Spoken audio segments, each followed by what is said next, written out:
माझे नाव मयूर आहे. आज सकाळी जेवत असताना आईच्या ताटात जी काही थोडीफार भाजी होती ती भाजीही संपली होती.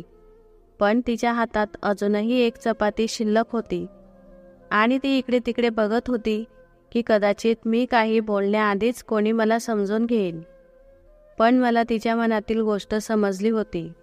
पण तरीही मी गप्पच बसलो, कारण आमच्या घरात कोणाचीही इतकी हिंमत नव्हती की वहिनी समोर असताना कोणी स्वतःहून भाजी येईल. काही न बोलता तिला समजेल का तिच्या मनात काय आहे. आईने मोठ्या हिमतीने वहिनीला सांगितले, सीमा, मला थोडी भाजी दे. कर्कश आवाजात ती म्हणाली, तुमची तब्येत आधीच खराब आहे. तुम्हाला ब्लड प्रेशरचा त्रास आहे आणि तुम्हाला 2दा भाज्या का लागतात? तुम्ही जे काही खात आहात ते पुरेसे आहे. मी माझ्या भावाकडे पाहिलं की कदाचित तो काही बोलेल, पण भाऊ काही ऐकलंच नसल्यासारखं खात होता आणि उठू लागला. म्हणून मी म्हणालो, वहिनी, आई दिवसभर घरची कामे करते, मग आईची तब्येत खराब आहे हे तुम्हाला का कळत नाही? आई भुकेली राहिली तर ती रात्रभर झोपणार नाही. वहिनी म्हणाली, तुम्ही आईचे वकील बनू नका. या घरात जे काही चालले आहे ते माझ्या नजरेतून लपलेलं नाही. आई आणि मुलगा दोघेही फुकटची भाकरी मोडत राहतात. तुझा भाऊ किती कष्ट करतो हे तुला कळतही नाही आणि तू आजवर काम शोधण्यात अपयशी ठरला आहेस. आधी काही काम कर, मग बोल. वहिनीचे हे शब्द मला खूप वाईट वाटले, पण मी गप्पच राहिलो. मलाही आईची भूक सहन होत नव्हती, म्हणून मी माझी वाटी उचलली आणि तिच्यासमोर ठेवली. आई, तू हे खाऊन घे. माझं हे बोलणं ऐकून वहिनीला राग आला. तिने वाटी उचलली आणि फरशीवर फेकली आणि म्हणाली, मी जास्त खायला नाही सांगितल्यावर देखील तू त्यांना भाजी देत आहेस. मी काय बोलले ते तुला समजले नाही का? जर तुला खायचे नव्हते तर तू माझ्या आदेशाच्या पलीकडे का गेलास? माझ्या डोळ्यात अश्रू आले आणि म्हणालो, वहिनी, तुमच्यात इतकी माणुसकी नाही. हे ऐकून वहिनी आणखी जोरात ओरडू लागली. ती म्हणाली, हे बघ राकेश, मयूर मला कसं बोलत आहे. भाऊ माझ्याकडे एकटक पाहू लागला आणि म्हणाला, तुझ्या वहिनीची माफी माग. मी म्हणालो, भाऊ, जोपर्यंत वहिनी आईवर अन्याय करत होती तोपर्यंत तू मुका बहिरा बसला होतास आणि आता अचानक लक्षात आले की काहीतरी गडबड होत आहे. तू वहिनीचा गुलाम झाला आहेस. तुला तुझ्या आईची पर्वा नाही. भाऊ उभा राहिला आणि म्हणाला की मी तुझे गैरवर्तन खूप सहन केले आहे. आता तू येथून निघून जाणेच हिताचे आहे, अन्यथा माझ्यापेक्षा वाईट कोणी नाही. मलाही खूप राग आला. मी म्हणालो, भाऊ, खरे सांगतो, तुझ्यापेक्षा वाईट कोणी नाही. माझ्या भावाने माझ्या तोंडावर चापट मारली आणि मला घराबाहेर काढले. मला घराबाहेर ढकलले. मी स्तब्ध उभा होतो. मला हे सर्व अपेक्षित नव्हते. आई राकेशला म्हणू लागली, तुला काय झाले आहे? तू मयूरला असे घरातून हाकलून देऊ शकत नाहीस. हे घर त्याचेही आहे. तुम्हा दोघांचा समान वाटा आहे. भाऊ म्हणाला, जर तुम्हाला तुमच्या दुसऱ्या मुलाची काळजी वाटत असेल तर तुम्हीही त्याच्यासोबत जा. मी हे सर्व सहन करू शकत नाही. माझ्या आईलाही माझ्या मोठ्या भावाने घराबाहेर काढले होते. मला माझी अजिबात काळजी नव्हती. मी रस्त्यावर कुठेही राहू शकलो असतो, पण आईला कुठे ठेवलं असतं? मी खूप घाबरून बोललो, आई, तू असं घर सोडायला नको होतंस. ते घर तुझ्या स्वर्गीय पतीचे आहे. तू तिथे राहा. आता तू माझ्याबरोबर कुठे भटकत राहशील? मला राहायला जागाही नाही. माझे बोलणे ऐकून आई ढसाढसा रडायला लागली आणि म्हणाली, ठीक आहे ना, तुला माझी गरज आहे ना माझी पर्वा आहे. मरण हेच बरे. मी विष प्राशन करते. आधी एका मुलाने मला घरातून हाकलून दिले आणि आता तू मला जायला बोलत आहेस. तर सांग, मी कुठे जाऊ? मी म्हणालो, आई, असे काही नाही. तू माझी आहेस. तसं काही नाही. तू माझी मजबुरी समजून घेण्याचा प्रयत्न कर. मी तुझी साथ सोडत नाहीये. मी तुला कुठे ठेवणार याची काळजी वाटते. मला स्वतःला राहायला जागा नाही आणि मी तुला अशी काळजी करताना पाहू शकत नाही. आई म्हणाली, काळजी करू नकोस. तुझी आई तुझ्या पाठीशी आहे. नक्कीच काहीतरी चांगलं होईल. मी माझ्या आईला माझ्या मित्राच्या घरी घेऊन गेलो, कारण माझ्याकडे हॉटेलमध्ये राहण्यासाठी आणि जेवण्यासाठी एकही पैसा नव्हता. आणि माझ्या मित्राने माझ्या आईचे व माझे खूप छान स्वागत केले. मी त्याला सांगितले की मी फक्त 2 दिवस राहीन आणि मग निघून जाईन. मग माझा मित्र म्हणाला की तू तुझ्या आईबरोबर आला आहेस. तुला पाहिजे तितका वेळ इथे राहू शकतो. मला माहीत होते की माझा मित्रही माझ्यासारखाच आहे. तो सुद्धा त्याच्या आईवडिलांच्या पैशावर जगत होता आणि बराच काळ आमचा खर्च उचलू शकत नव्हता. आणि मग मला कोणावर अवलंबून राहायचे नव्हते. मी माझ्या आईला तिथेच सोडून नोकरीच्या शोधात निघालो. ही तर नशिबाची गोष्ट आहे की माझ्यापेक्षा माझा भाऊ कमी शिकलेला होता, पण तरीही त्याला एका चांगल्या हॉटेलमध्ये मॅनेजरची नोकरी मिळाली होती आणि त्याचा पगार खूप चांगला होता. तर मी त्याच्यापेक्षा जास्त शिकलेला होतो आणि आजपर्यंत मी इकडे तिकडे रस्त्यावर भटकत होतो. आई आता सुरक्षित ठिकाणी होती, म्हणून मी सकाळी लवकर उठून नोकरीच्या शोधात बाहेर पडलो आणि रात्री 10 वाजताच परत यायचो. मी माझ्या मित्राला 2 दिवसांचा वेळ मागितला होता, पण आता त्याच्या घरी येऊन 4 दिवस झाले आहेत, तरीही मला कुठेही काम मिळाले नाही. आता मी खूप घाबरलो होतो व गोंधळूनही गेलो होतो की काय करावे. 4थ्या दिवशी मला वाटले की मी माझ्या मित्राचे घर सोडून जाईन आणि देवाला मंजूर असेल ते होईल. मी पुन्हा एकदा नोकरीच्या शोधात निघालो होतो, पण तरीही मला काही चांगले उत्तर मिळाले नाही. हे पाहून मी थकलो आणि रस्त्याच्या कडेला बसलो. भिंतीवर एक जाहिरात लावलेली होती, ज्यावर हॉस्पिटलमध्ये एका शिपायाची गरज आहे, पगार 30,000 आणि राहण्याची सोय मोफत. हे वाचून माझ्या डोळ्यात पाणी आले. मी स्वतःला म्हणालो, मयूर, ही नोकरी तुझ्यासाठी नाही. तू MBA केले होते, मग आता शिपायाची नोकरी करणार का? पण माझ्या डोळ्यांसमोर आईचा चेहरा आला. मग मी काहीही न विचार करता उभा राहिलो आणि एका शिपायाची गरज असलेल्या पत्त्यावर पोहोचलो. जेव्हा मी हॉस्पिटलच्या कर्मचाऱ्यांना सांगितले की मी शिपायाच्या कामासाठी आलो आहे, तेव्हा ते मला पाहून आश्चर्यचकित झाले, कारण माझ्या दिसण्यावरून मी एका चांगल्या घराण्यातून आलेला दिसत होतो आणि देवाने मला खूप सुंदर बनवले होते. अगदी जणू काही मी एखाद्या राजघराण्यातील राजपुत्र आहे. त्यांनी मला डॉक्टरकडे नेले. मुलाखतीसाठी जेव्हा डॉक्टरांनी माझी फाईल पाहिली, ती पाहून ते आश्चर्यचकित झाले आणि म्हणाले की तुम्ही MBA केले आहे आणि तुम्हाला शिपायाची नोकरी करायची आहे. हे काम जे अशिक्षित आहेत, जे त्यांच्या कष्टाने आपला उदरनिर्वाह करू इच्छितात, त्यांचे आहे. तुला हे काम का करायचे? माझ्या डोळ्यात पाणी आले आणि मी म्हणालो, मी खूप लाचार आहे. मी अनेक ठिकाणी मुलाखती द्यायला गेलो, पण मला सध्या नोकरीची अत्यंत गरज आहे, भलेही ती फक्त एक शिपायाची का असेना.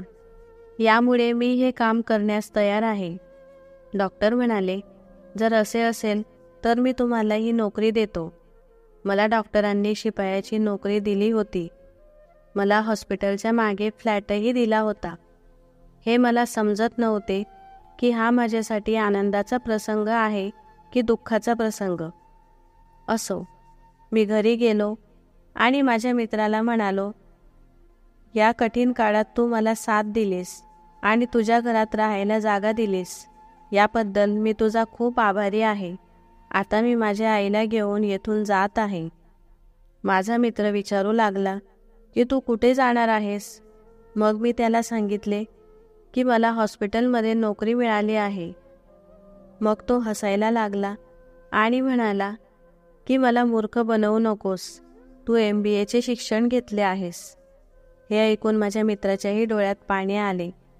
तो म्हणाला, मयूर, माझे घर तुझ्यासाठी सदैव उघडे आहे. असा हिंमत हारू नकोस. तू तुझे प्रयत्न चालू ठेव. तुला नक्कीच चांगली नोकरी मिळेल. तोपर्यंत तू माझ्या घरी राहशील.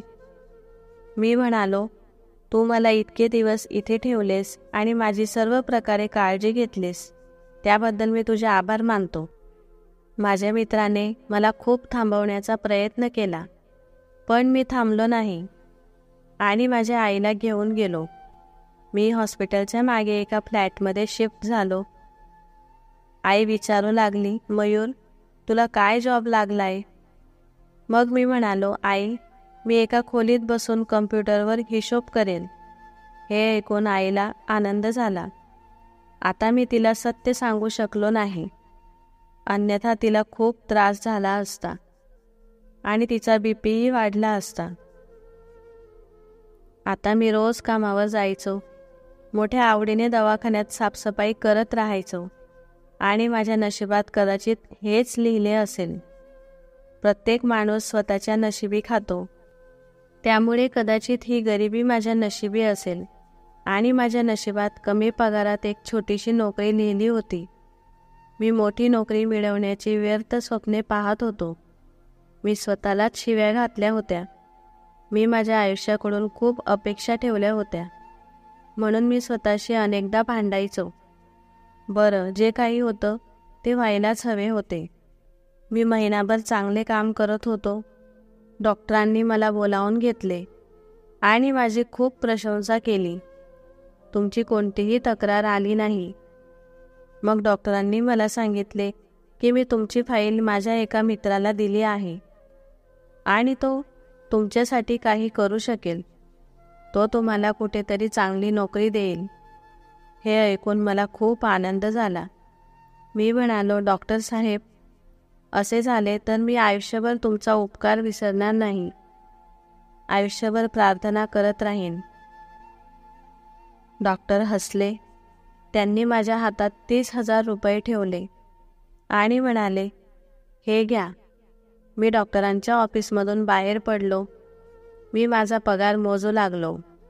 माझ्या डोळ्यात अश्रू आले, कारण माझ्या वडिलांच्या मृत्यूनंतर मी 30,000 रुपये एकदाही पाहिले नव्हते. मी 500 रुपयांची नोट पाहण्यासाठी तरसत होतो. मी ते पैसे पुन्हा पुन्हा मोजत होतो आणि विचार करत होतो की सर्वात आधी मी घरी किराणा घेऊन जाऊ, कारण मला माझ्या आईला चांगले जेवण खायला घालायचे होते. मी पटकन माझ्या खिशात पैसे टाकले, पण तेवढ्यात अचानक एक बाई माझ्या समोर येऊन उभी राहिली आणि म्हणाली, देवासाठी मला मदत करा. तिच्या डोळ्यातून अश्रू वाहत होते. मी बोललो, काय झालं? तर ती म्हणाली, काल माझ्या मुलाचा अपघात झाला. माझा मुलगा इतक्या वेगाने गाडी चालवत होता की त्याचा अपघात झाला. त्याला काही झाले तर मी काय करेन याचा विचारही केला नाही. आता तो ICUमध्ये पडला आहे. मला त्याच्या ऑपरेशनसाठी पैसे हवे आहेत आणि माझ्याकडे काहीही नाही. माझे हात रिकामे आहेत.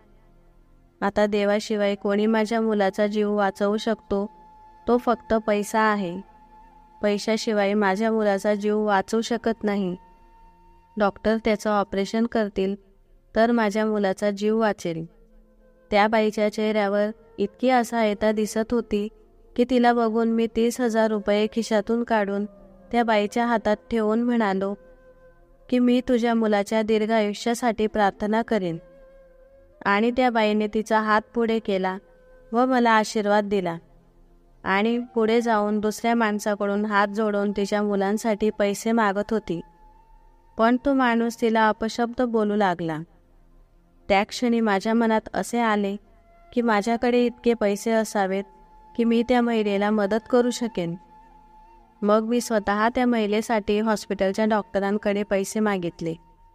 मी त्वरित वरिष्ठ डॉक्टरांकडे गेलो आणि प्रत्येकाकडून पैसे मागितले. मी म्हणालो की तुम्ही माझे मासिक पगार घ्या, पण मला पैशांची खूप गरज आहे. कोणी मला 10,000 दिले तर कोणी 20,000 माझ्या हातात ठेवले. याचा मला खूप आनंद झाला की मी ते पैसे त्या बाईच्या हातात ठेवल्यावर तिला आनंद होईल. मी जवळपास 70,000 जमा केले होते.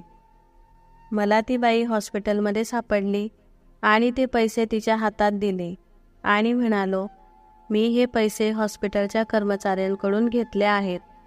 कृपया डॉक्टरांना द्या, जेणेकरून ते तुमच्या मुलाचे ऑपरेशन करू शकतील आणि बाकीच्या पैशांची व्यवस्था देव नक्कीच करेल. ती बाई पटकन पुढे आली आणि म्हणाली की देव तुम्हाला या बदल्यात खूप मोठे फळ देईल. देव करो की तू करोडपती होशील.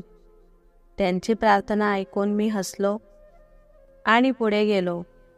मी म्हणू लागलो, करोडपती बनणे माझ्या नशिबात नाही, पण आता 2 वेळचे जेवणही माझ्या नशिबात नाही असे झाले होते.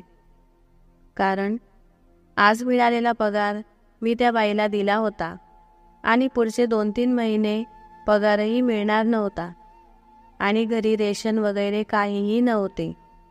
तेव्हा माझी आई माझी वाट पाहत बसली होती आणि विचारले, काय झाले?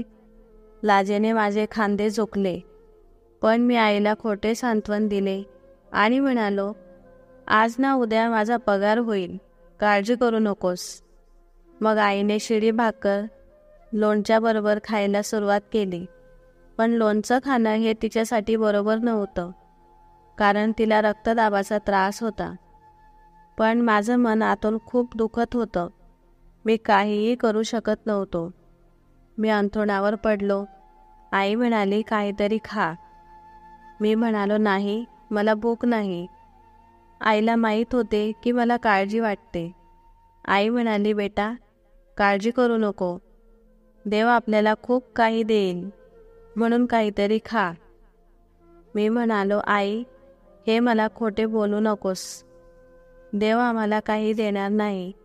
आम्ही दोघे असेच आयुष्य घालवू. तिने माझ्या डोक्यावर हात फिरवला आणि म्हणू लागली, आजच्या नंतर माझ्यासमोर निराशेबद्दल बोलू नकोस.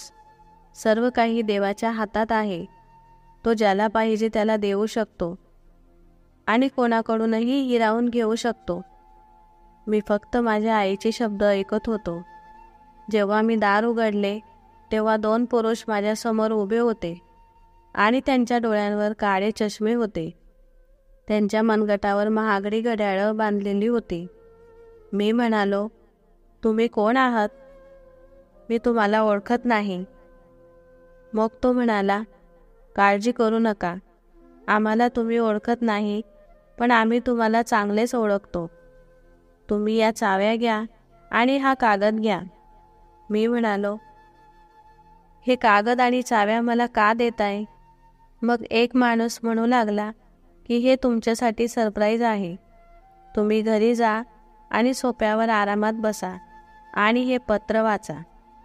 हे ऐकून मी आश्चर्यचकित झालो आणि काही अप्रिय घटनेच्या भीतीने माझे मन थरथरत होते. मला माहीत नाही की हे लोक मला हे पेपर द्यायला का आले होते. त्यांना माझ्याकडून काय हवे होते. मी खोलीत आलो तेव्हा माझी आई म्हणाली, बेटा, हे लोक कोण होते? आईने माझा हात धरला आणि माझ्या हातातला कागद बघून तिने विचारले, काय आहे हे? मी म्हणालो, मम्मी, या अनोळखी माणसाने माझ्याकडे हा कागद दिला. त्यात काय लिहिले आहे ते मला स्वतःलाही माहीत नाही. आई म्हणाली, ठीक आहे, बघ आता आणि त्यात काय लिहिले आहे ते पहा. मी म्हणालो, आई, मी आता बघतो. पण खरे म्हणजे मला हिम्मत होत नव्हती. मग मी पेपर उघडला आणि वाचायला सुरुवात केली. त्यात लिहिलं होतं, मिस्टर मयूर, आज मी तुला पाहिलं होतं की तू शहरातील हॉस्पिटलमध्ये शिपाई म्हणून काम करतोस. पण आज तुझा पगार होताच तू एका गरीब महिलेला मदत केलीस आणि मग बाकीच्या स्टाफलाही मदत करण्यास तयार केलं. मी खूप प्रभावित झालो. मला वाटले की मला तुमच्याबद्दल माहिती मिळावी. मला कळाले की तुमच्या भावाने तुम्हाला घरातून हाकलून दिले आहे आणि तुम्ही उद्या संध्याकाळी या पत्त्यावर पोहोचा. एक मोठे आश्चर्य आहे आणि तेव्हाच कळेल की या चाव्या कोणाच्या आहेत. हे पत्र वाचताच मला असे हाक मारणारा कोण असू शकतो, या विचाराने मलाही भीती वाटू लागली. कारण आजकाल फसवणूक अगदी सामान्य झाली आहे. आमच्यासारखे लोक आले नाहीत. माझी आई म्हणाली, मयूर, पत्रात काय लिहिलंय ते वाचून मी ते सगळं माझ्या आईला सांगून टाकलं. आईही घाबरली आणि म्हणाली, नाही, तुला कुठेही जाण्याची गरज नाही, फक्त तुझं काम कर. मी मान हलवली आणि आई म्हणाली, बरं, आज तुझा पगार झाला, पण तू एका बाईला दिलास. माझ्या आईचे म्हणणे ऐकून मी घाबरलो आणि आई म्हणाली, मला माझ्या मुलाचा अभिमान आहे. मयूर, मला नेहमी वाटत होतं की माझ्या पालनपोषणात काहीतरी कमतरता आहे, ज्यामुळे तुझा भाऊ माझ्याशी असे वाईट वागला, की मी तुम्हाला चांगले आणि वाईटमधील फरक शिकवू शकली नाही. परंतु आज जेव्हा मला कळाले की तू एका गरीब महिलेला मदत केली आहेस, तेव्हा मला समाधान मिळाले की माझ्या पालनपोषणात काहीही कमतरता नाही. मी आईचं बोलणं ऐकून हसलो आणि सकाळी कामावर निघून गेलो. पण त्या पत्त्यावर जाण्याचा माझा हेतू नव्हता, कारण त्या लोकांनी माझे काही बरे वाईट केले तर आईचे काय होईल, या भीतीने मी हॉस्पिटलमध्ये साफसफाई करत होतो. मी पत्राचा विचार करत होतो. मला वाटले, कुणास ठाऊक, मी तिथे गेलो तर मला खरोखरच एक मोठे आश्चर्य मिळेल. मी खूप हिम्मत करून तिथे पोहोचलो आणि तिथे एक खूप मोठे रेस्टॉरंट होते. रेस्टॉरंटचा चौकीदार मला बघून म्हणाला, तुझे नाव मयूर आहे का? मी म्हणालो, हो. मग तो म्हणाला, ठीक आहे. मी पटकन होकारार्थी मान डोलावली.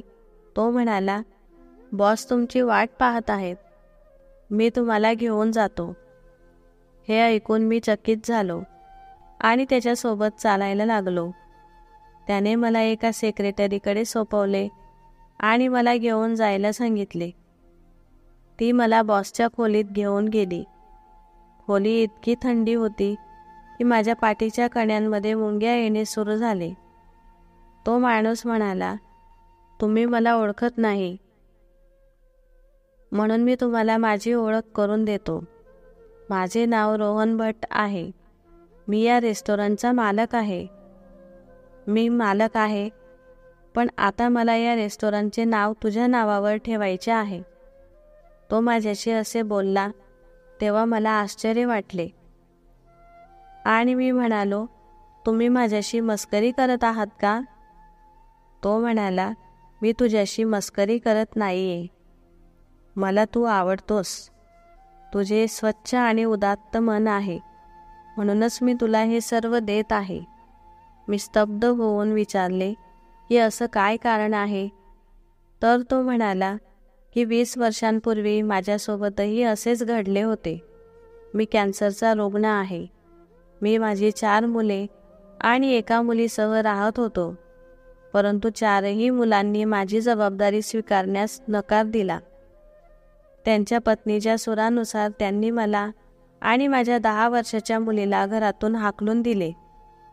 माझ्याकडे माझ्या उपचारासाठीही पैसे नव्हते. एके दिवशी एक माणूस मला भेटायला आला, तेव्हा त्याने रेस्टॉरंटच्या चाव्या दिल्या. मी आश्चर्यचकित झालो आणि विचारले की तू असे का करत आहेस? तर तो म्हणाला, ही मालमत्ता तुझ्या वडिलांच्या नावावर आहे. मी म्हणालो, माझ्या वडिलांच्या नावावर अशी कोणतीही मालमत्ता नाही. मी चौकशी केली तेव्हा हे उघड झाले की हे रेस्टॉरंट त्यांच्या लग्नापूर्वी माझ्या वडिलांकडून घेतले गेले होते आणि आता जो त्याचा नवीन मालक झाला होता, ही फसवणूक होती, कारण त्याने चुकीच्या पद्धतीने माझ्या वडिलांकडून रेस्टॉरंटचा ताबा घेतला होता. परंतु त्याच्या कृत्याची त्याला कठोर शिक्षा झाली होती. त्याच्या डोळ्यांसमोर त्याची पत्नी त्याला सोडून गेली होती आणि त्याला एक गंभीर आजार झाला आणि आता त्याला कळून चुकले होते की कोणाचे मन दुखवणे आणि कोणाच्या मालमत्तेवर बेकायदेशीरपणे कब्जा करणे हे खूप वाईट असते आणि देव नक्कीच शिक्षा करतो. म्हणून त्याने माझा पत्ता कळवला आणि माझी अनामत रक्कम मला परत केली. तो म्हणाला की मी हे रेस्टॉरंट चालवायला सुरुवात केली आणि खूप मेहनत केली. मी किती प्रगतीचा टप्पा गाठला आहे. मी स्वतःवर उपचार करून घेतला आणि देवाच्या कृपेने मी बरा झालो. पण प्रत्येक माणसाचा शेवट हा मृत्यू आहे. माझा कॅन्सर पुन्हा आला आहे. मी उपचारही केले, पण आता हा आजार असाध्य झाला आहे. मलाही वाटू लागले आहे की आयुष्याचे दिवस संपले आहेत आणि आता मृत्यू माझी वाट पाहत आहे. म्हणूनच मला वाटते की हे रेस्टॉरंट इतरांच्या हातात न जाता तुला मिळावे. मी तुला पाहिले होते, त्यावेळी तुझ्याकडे फक्त 30,000 रुपये होते आणि मी विचार करू लागलो की एवढ्या पैशातून तुम्ही कुणाला मदत करू शकलात तर जास्त पैसे मिळाल्यावर तू किती लोकांना मदत करशील.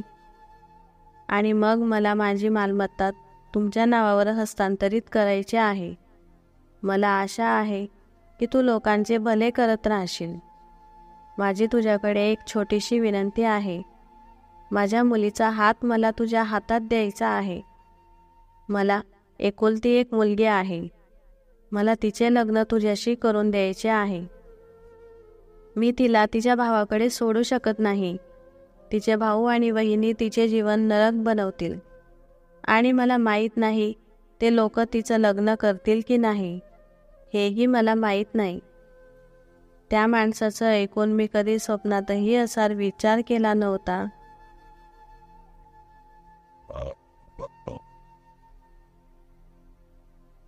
त्या माणसाचे बोलणे ऐकून मी कधी स्वप्नातही असा विचार केला नव्हता की माझ्या या छोट्याशा पुण्यामुळे मला असे काही भेटेल. देवाच्या नावाने मी फक्त 30,000 रुपये दिले आणि देवाने मला 100 कोटी रुपयांची मालमत्ता दिली. हे दृश्य असे होते की माझ्या डोळ्यात पाणी आले आणि मी देवाचे आभार मानले. आज मला कळले की इतरांना मदत केल्याने मनाला शांती मिळते आणि आता मी त्या रेस्टॉरंटमध्ये काम करू लागलो आणि मग माझ्या शिक्षणासोबतच रेस्टॉरंटचे कामही खूप उपयुक्त ठरले. आता रोहन भट्टने त्याची मुलगी प्रीतीसोबत माझे लग्न केले आणि सर्वात मोठी गोष्ट म्हणजे ती खूप शुद्ध मुलगी होती. लग्नानंतर मी तिला वेगळ्या फ्लॅटमध्ये घेऊन गेलो कारण मी हॉस्पिटलची नोकरी सोडली होती. त्यामुळे मला हॉस्पिटलचा फ्लॅट देखील सोडावा लागला होता. पण रोहनजीने माझ्यासाठी खूप चांगला फ्लॅट बुक केला होता जो माझ्या आणि प्रीतीच्या नावावर होता. आता मी आणि माझी आई आणि प्रीती या फ्लॅटमध्ये राहू लागलो. हॉटेलमध्ये सर्व कर्मचारी एका लाईनीत उभे होते. माझा भाऊही मॅनेजरच्या लाईनमध्ये उभा होता. माझा भाऊ आता मी ज्या रेस्टॉरंटचा बॉस आहे तो त्या रेस्टॉरंटचा व्यवस्थापक होता. पण हे सगळं पाहून माझ्या भावाला खूप आश्चर्य वाटले. मी माझ्या ऑफिसमध्ये गेलो आणि तो माझ्या मागे आला आणि म्हणू लागला, मयूर, हे सर्व कसे काय झाले? मी म्हणालो, आता मी तुझा बॉस आहे, त्यामुळे मला मयूर म्हणण्याची गरज नाही. तेव्हा माझ्या भावाचा चेहरा खाली पडला आणि म्हणाला, तू माझा लहान भाऊ आहेस. आता तू माझ्यासोबत हे सर्व करशील का? तुला माझी प्रगती करायची आहे आणि माझे शब्द तुझ्या मनातून विसरायचे आहेत. तेव्हा मी म्हणालो की आज नंतर तुझ्या तोंडून असे काही ऐकले तर मी तुला कामावरून काढून देईन. हे ऐकून तो घाबरून गेला आणि ऑफिसमधून निघून गेला. मला वाटले की हा सर्व देवाचा खेळ आहे. मी माझ्या जीवनातून एक धडा शिकलो आहे की मला शक्य तितकी मदत करायची आहे. मला आता रेस्टॉरंट चालवायचे आहे आणि देवाच्या कृपेने पूर्वीपेक्षा जास्त रेस्टॉरंट चालू लागले. आता माझे सासरे माझ्यावर खूप आनंदी होते आणि माझी पत्नी प्रीती खूप चांगली आहे. तिने माझ्या आईला मदत केली. तिने ज्या प्रकारे तिची सेवा केली त्यावर मला विश्वासच बसत नव्हता की ती माझ्या आईची मुलीसारखी सेवा करायची. अशा प्रकारे आम्ही एक सुखी जीवन जगत होतो. आता आयुष्यात कुठल्याही प्रकारचे टेन्शन नव्हते. पण खंत एकच होती की माझ्याच लोकांनी मला कठीण काळात साथ दिली नाही. तर मित्रांनो, तुम्हाला या कथेबद्दल काय वाटतं हे कमेंट करून नक्की कळवा. आणि जर तुम्हाला हा व्हिडिओ आवडला असेल तर लाईक आणि सबस्क्राईब करायला विसरू नका. धन्यवाद.